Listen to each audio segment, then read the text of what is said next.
Dear students, आज हम rice breeding के अंतर्गत ब्रीडिंग मेथड्स पढ़ेंगे। तो जैसे आप जानते हैं कि ब्रीडिंग मेथड्स के अंतर्गत जब हम किसी क्रॉप की बात करेंगे तो सबसे पहले उस क्रॉप का जेनेटिक आर्किटेक्चर जानना जरूरी है, उस क्रॉप का मोड ऑफ पॉलिनेशन जानना जरूरी है।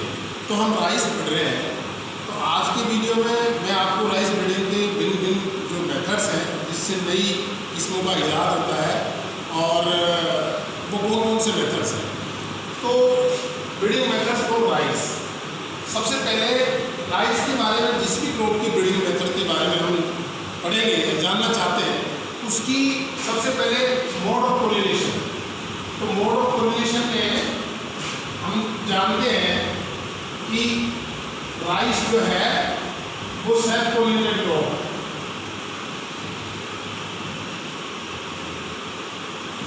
राइस क्या है, सेल्फ पॉलिनेटेड क्रॉप है। तो जितने भी ब्रीडिंग मेथड्स हैं वो on the basis of mode of pollination they can be categorised under two categories. एक तो वो ब्रीडिंग मेथड्स जो सेल्फ पॉलिनेटेड क्रॉप्स के लिए इस्तेमाल होते हैं, एक वो ब्रीडिंग मेथड्स जो क्रॉस पॉलिनेटेड क्रॉप्स के लिए इस्तेमाल होते हैं। तो राइस सेल्फ पॉलिनेटेड क्रॉप है, तो इसके लिए उन ब्रीडिंग मेथड्स की बात करेंगे जो सेल्फ पॉलिनेटेड क्रॉप्स के लिए इस्तेमाल किए जाते हैं ब्रीडर्स के द्वारा। तो इसमें हमारा गोल क्या होना चाहिए, इसमें हमारा गोल होना चाहिए कि हम क्या चाहते हैं। जो सेल्फ पॉलिनेटेड क्रॉप्स हैं उसमें जो ब्रीडर्स है उसका प्राइम गोल होता है टू अचीव होमोजाइगोसिटी। अधिकतम ये जो सेल्फ पॉलिनेटेड क्रॉप्स हैं वो होमोजाइगोसिटी को ही प्रीफर करती है।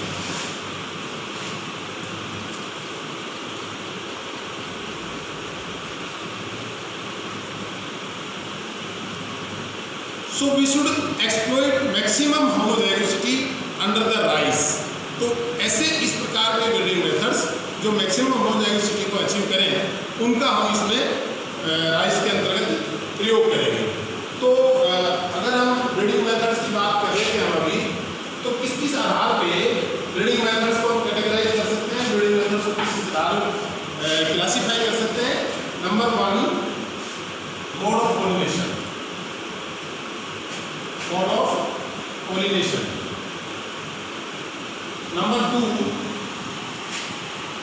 Mode of reproduction.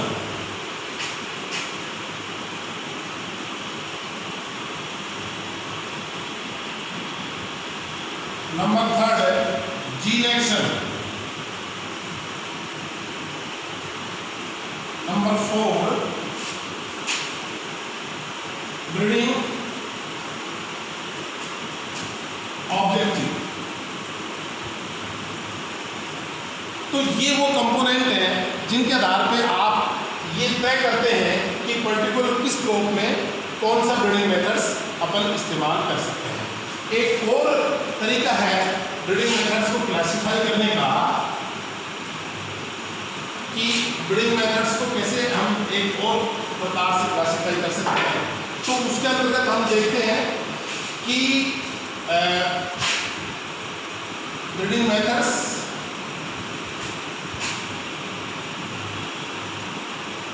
Can be classify. एक तो वो ब्रीडिंग मेथड्स इन्वॉल्विंग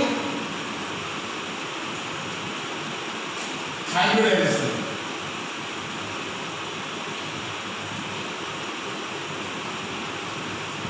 और एक वो breeding methods not involving hybridization. यानी कुछ ऐसे मेथड्स ब्रीडिंग मेथड्स हैं जिनमें हाइब्रिडाइजेशन हमें करना आवश्यक है, और कुछ ऐसे ब्रीडिंग मेथड्स हैं जिनमें विदाउट हाइब्रिडाइजेशन हम जो है वो ब्रीडिंग मेथड्स को आगे बढ़ाते हैं। तो एक तरह से कहेंगे क्रॉप इम्प्रूवमेंट के लिए हमें बहुत सारे ब्रीडिंग मेथड्स सजेस्ट किए गए हैं, और जैसी क्रॉप हमने पहले बात करी कि सेल्फ पॉलिनेटेड क्रॉप है राइस, तो इसके अंतर्गत मेन जो ब्रीडिंग मेथड्स हैं एक बार उनको हम ब्रीफली डिस्कस करेंगे। तो ब्रीडिंग मेथड सबसे पहला हम ब्रीडिंग मेथड्स बात करेंगे। Number 1, plant introduction.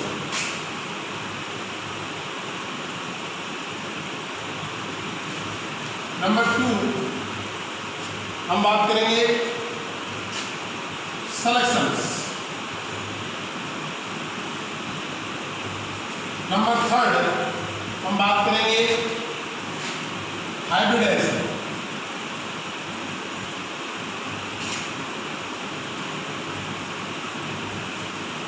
नंबर 4, जो स्पेशल अप्रोचेज के लिए काम में लिए जाते हैं, उसमें हम बात करेंगे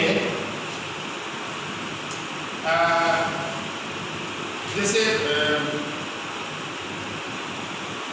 पॉपुलेशन इंप्रूवमेंट, हालांकि पॉपुलेशन इंप्रूवमेंट इसमें हम यूज नहीं करेंगे, जैसे हेट्रोसिस,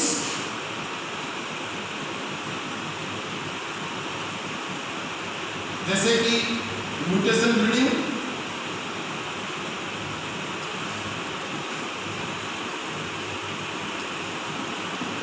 जैसे कि पॉलीप्लोइडी,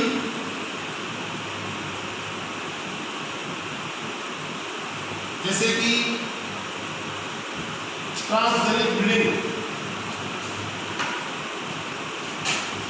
ट्रांसजेनिक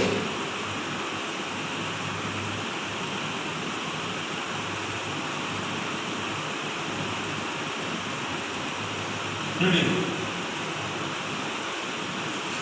अब अगर इनकी 1 बाय 1 अपन बात करें तो प्लांट इंट्रोडक्शन बहुत ही प्रिमिटिव ब्रीडिंग मेथड है। ये सभी क्रॉप में प्राय इस्तेमाल होता है। ये जो भी मैंने एनालिसिस किए 7 प्रकार के ब्रीडिंग मेथड्स हैं, ये धान पर तो लागू हैं ही, तो ये न केवल धान पर लागू हैं बल्कि जितने भी सेल्फ पोलिनेटेड क्रॉप्स हैं, जैसे वीट है, जैसे बार्ले है, जैसे पल्सेज हैं, ऑलमोस्ट जो दाल वाली फसलें हमारी हैं सेल्फ पोलिनेटेड है, उनमें भी ये breeding methods as it is इस्तेमाल किए जा सकते हैं और किए जा रहे हैं। तो प्लांट रिप्रोडक्शन की जब बात करेंगे तो प्लांट रिप्रोडक्शन बहुत प्रिमिटिव मेथड है और ये जो जितने भी आउटर और जो बाहर से लाए जाने वाला जर्मप्लाज्म है, जर्मप्लाज्म कलेक्शन के बेसिस पर, तो जर्मप्लाज्म है जो पहले एक पर्टिकुलर लोकेलिटी में, एक पर्टिकुलर इकोलॉजिकल टेरिटरी में जब पहले बोया नहीं जाता, उसको ला करके उसको अगर बोया जाता है, that is known as plant reproduction. तो ये 2 प्रकार का होता है, प्राइमरी प्लांट रिप्रोडक्शन और नंबर 2 सेकेंडरी प्लांट इंट्रोडक्शन। यानी अगर कोई भी जेनेटिक मटेरियल, कोई भी जीनोटाइप, कोई भी वैरायटी, कोई भी क्रॉप अगर किसी ऐसे क्षेत्र से जहाँ वो है और वहाँ से नए क्षेत्र में जहाँ पहले बोई नहीं गई हो, उसको ला करके एज इट इज क्रॉपिंग के लिए और खेती के लिए और एग्रीकल्चर के लिए उसको इंट्रोड्यूस कर दिया जाता है, उसको इस्तेमाल किया जाता है, that is known as primary introduction. जैसे अगर हम इसमें राइस का बात करें तो राइस में हमारे जो है ना IR8, IR20, IR36, ये कुछ ऐसी वैरायटीज हैं जो प्राइमरी इंट्रोडक्शन के अंदर।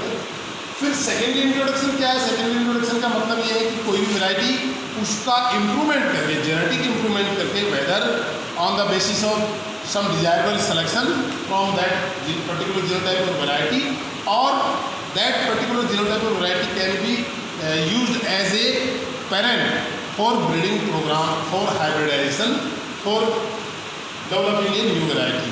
तो new gene, new genotype, new cultivar, new variety, new plant, new crop, new species, जो भी पर्टिकुलर एरिया में जो पहले थी नहीं, उसको अन्य एरिया से, दूसरे इलाके से ला करके और उसकी खेती की जाती है, उसमें इंट्रोड्यूस किया जाता है, that is known as plant introduction. दूसरा है सिलेक्शंस। सिलेक्शन में हम देखेंगे कि सिलेक्शन में 2 प्रकार के मेथड्स प्राय इस्तेमाल होते हैं सभी क्रॉप में। नंबर 1 मास सिलेक्शन और number 2 pure line selection.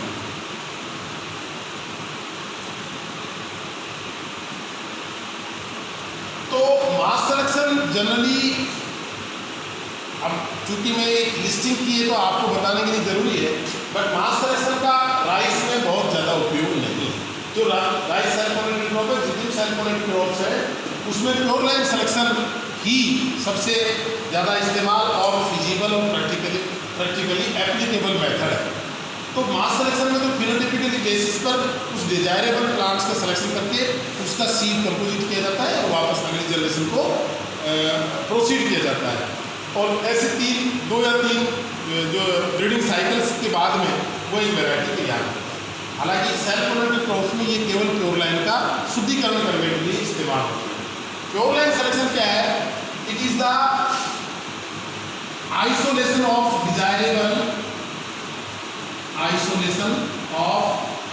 Desirable genotypes from A mixed population.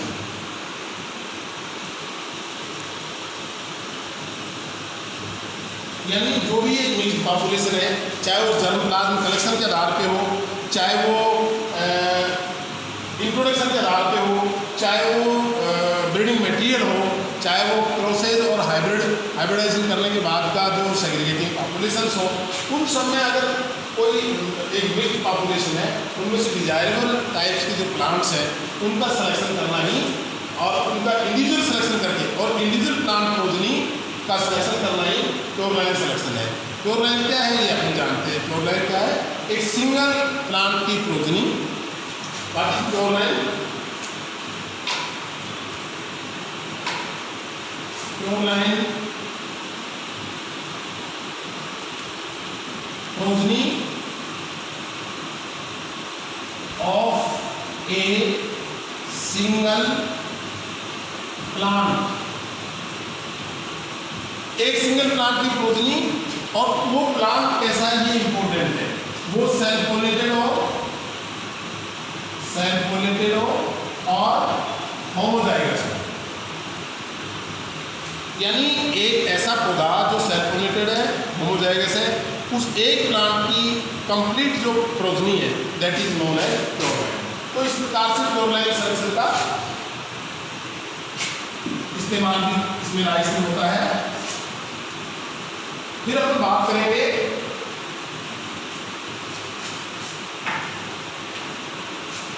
Hybridisation. तो हाइब्रिडाइजेशन को कई बार विद्यार्थी हाइब्रिड कल्टीवर्स या हाइब्रिड वैरायटी से उसको कंफ्यूज होते हैं। तो ये अलग अलग चीज़ है। हाइब्रिड वैरायटी अलग है और हाइब्रिडाइजेशन अलग है। हाइब्रिडाइजेशन क्या है? हाइब्रिडाइजेशन तो क्या है कि कॉम्बिनेशन ऑफ टू और मोर parents, combination of characters from two or more genetically diverse parents in a developing of a single cultivar। यानी दो या दो से अधिक डाइवर्स प्रकार के जो जनक हैं, जो पेरेंट्स हैं, उनका क्रॉसिंग करना और फिर कुछ एक नई वैरायटी का इजाद करना जिसमें दो या तीन जो पेरेंट्स हैं उन सबके डिजायरेबल कैरेक्टरिस्टिक्स उसके अंदर स्थापित हो जाए। तो हाइब्रिडाइजेशन के आधार पे हम अगर बात करें तो चार प्रकार के ब्रीडिंग मेथड्स होते हैं। Number 1 pedigree method,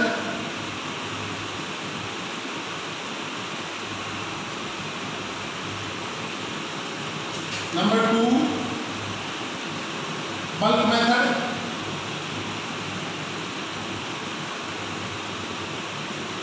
number 3 single seed descent method, और नंबर 4 बैक क्रॉस ब्रीडिंग।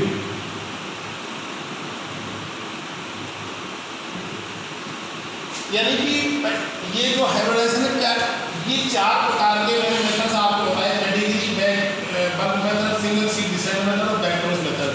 ये चार प्रकार के ब्रीडिंग मेथड्स आफ्टर हाइब्रिडाइजेशन, यानी दो पेरेंट या दो से अधिक parent, P1 cross with P2, ये F1 आपका आया, F1 इसको जो है किस प्रकार से आगे F2 और सब्सिक्वेंट जनरेशंस में किस प्रकार से हैंडल करना है, किस प्रकार से ले जाना है, इसको डिसाइड करने के लिए 4 प्रकार के ब्रीडिंग मेथड्स वैज्ञानिकों के द्वारा और ब्रीडर्स के द्वारा सजेस्ट किए गए हैं, जिनमें अगर अपन राइस की बात करें तो pedigree method is more and most important.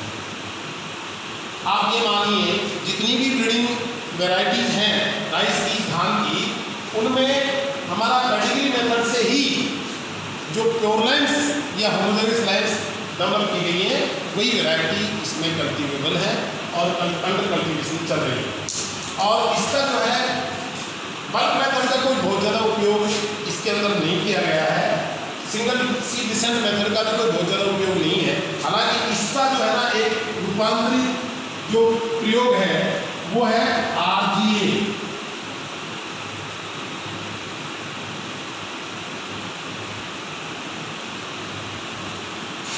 Rapid generation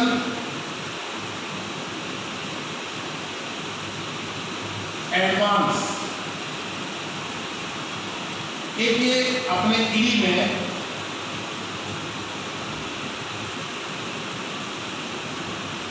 मतलब international rice research institute Manila Philippines में है, वहाँ पर वैज्ञानिक RGA यानी रैपिड जनरेशन एडवांस इसका रूपांतरित रूप है, इसका मॉडिफिकेशन है सिंगल सीड डिसेंट मेथड का। और इसमें हम जो है ना ग्रीन हाउसेज का इस्तेमाल करते हैं जहाँ हाई टेम्परेचर और शॉर्ट फोटो पीरियड, दो चीज़ें आपको ध्यान रखनी। क्या है RGA में किस चीज़ का? हाई टेम्परेचर और शॉर्ट फोटो पीरियड,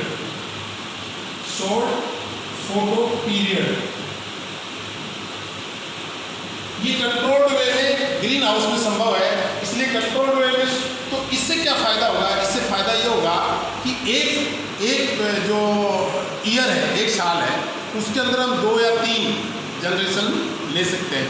तो वो जो प्रोसीजर ऑफ वैरायटी डेवलपमेंट है वो एक्सेलरेट हो जाएगा और जल्दी हमको इसमें वैरायटी डेवलप करने में मदद मिलेगी। टाइम बहुत ज़्यादा इसमें खर्च करने की ज़रूरत नहीं।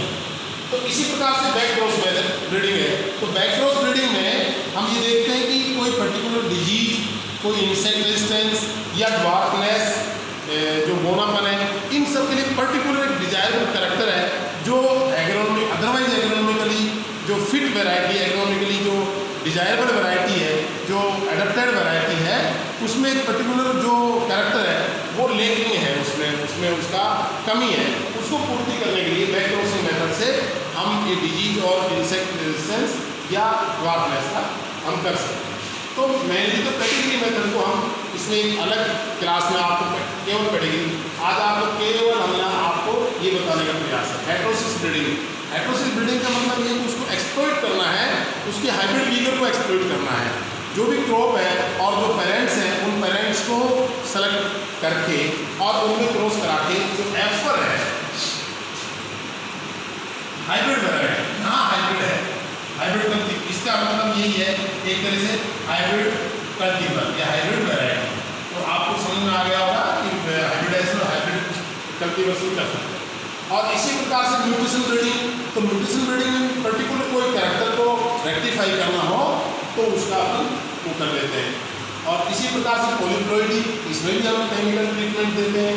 और ट्रांसजेनिक जो आजकल बहुत एडवांस जो टेक्नोलॉजी के आधार पे जो सेलेक्टिव कैरेक्टरिस्टिक्स हैं उनको आइडेंटिफाई करना, उनको आइसोलेट करना, उनको लोकेट करना और उनको जिस वैरायटी में हम चाहते हैं डिजायरेबल जीन्स या कैरेक्टर्स को विन मेथड्स के द्वारा ट्रांसफर करना, जिससे कि ट्रांसजेनिक्स, इसको ट्रांसजेनिक्स